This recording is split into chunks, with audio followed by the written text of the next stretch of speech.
Drama serial ए दिल, क्या रुहाम को मलीहा के माजी का लग जाएगा पता और क्या मोहित जान लेगा मलीहा और रुहाम की शादी के बारे में। तो ड्रामा काफ़ी ज़्यादा इंटरेस्टिंगली आगे बढ़ रहा है, जहां पर मलीहा बेचारी कोशिश कर रही है कि वो अपने माजी से किसी न किसी तरह से पीछा छुड़ा ले और वो चाहती है कि वो अब रुहाम के घर पे ही रहे और कहीं ज़्यादा आए जाए नहीं, क्योंकि मोहित तो अभी आया है और मोहित को नहीं पता कि उसकी शादी कहाँ पर हुई है। लेकिन मोहित हर वक्त ही पहुंच जाता है मलीहा के घर और मलीहा डर की वजह से, वरना कुछ दिन हो सकता है कि वो यहीं पर अपनी माँ का शोक मनाती रहती, लेकिन वो फौरन से चली जाती है अपने शौहर के साथ, क्योंकि वो डरती है कि अगर फिर से मोहित आ गया तो फिर क्या होगा, और अगर रुहाम को पता चल गया तो फिर मेरा झूठ झूठ नहीं रहेगा, और रुहाम को अगर सच्चाई का पता लगा तो रुहाम ने तो मुझे एक मिनट भी यहाँ पर नहीं रोकना और उसने तो मुझे छोड़ देना है। इसीलिए मलीहा काफ़ी ज़्यादा खौफज़दा है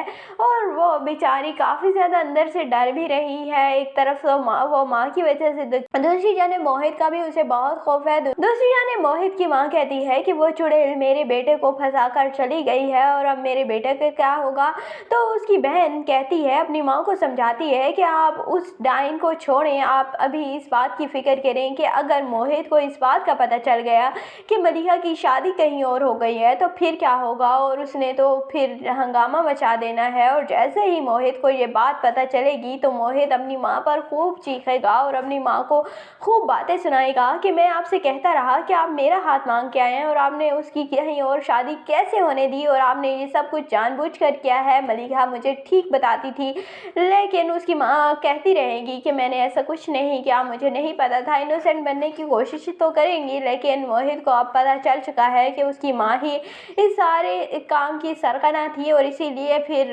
मोहित जिद कर लेगा कि आप किसी न किसी तरह मलीहा की तलाक करवाएं और उसकी शादी मुझसे करवाएं। और मोहित पहुंच जाएगा मलीहा के घर भी, उसे पता चल जाएगा कि मलीहा की शादी कहाँ हुई है, और वहाँ पर भी रुहाम देख लेगा मलीहा और मोहित को मिलते हुए। तो रुहाम बहुत गुस्सा करेगा और मलीहा को छोड़ने का फैसला भी कर लेगा। दूसरी जानिब सना बेचारी, जो कि कबीर के जुल्म बर्दाश्त कर रही है, कबीर का टॉर्चर बर्दाश्त कर रही है, और जब वो कबीर उसे अपने घर से निकाल देता है गाड़ी में हाथ पकड़कर बिठाकर, तो फिर जब वो घर वापस आती है अपने बाप और माँ को बताती है कि कबीर ने मुझे घर से निकाल दिया, तो उसके वालिदैन उस पर यकीन ही नहीं करते कि ये तो घर बसाना ही नहीं चाहती थी, क्योंकि उन्हें लगता है कि अभी तक रुहाम सना के दिल में है। और इसीलिए उसका बाप कहता है कि तुम अगर झगड़ कर आई हो कबीर से तो इस घर में तुम्हारी कोई जगह नहीं है, तुम वापस जा सकती हो। और सना बेचारी उसी मुंह के साथ फिर वापस चली जाएगी, और इसीलिए तो कबीर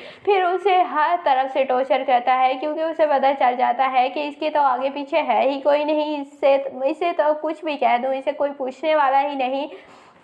इसीलिए वो सना को बहुत ज़्यादा मारता है, और इसीलिए तो सना बेचारी हॉस्पिटल पहुंच जाती है। और फिर उसके वालिदैन की आंखें खुलती हैं कि सना हमें ठीक कह रही थी, हमने ही उसकी बात पर यकीन नहीं किया था, और इस तरह फिर सना वापस आ जाएगी। तो आपको ये ड्रामा ए दिल कैसा लगता है, कमेंट सेक्शन में अपनी कीमती राय का ज़रूर इज़हार कीजिएगा, और अगर वीडियो अच्छी लगी है तो वीडियो को लाइक और चैनल को ज़रूर सब्सक्राइब कर दीजिएगा।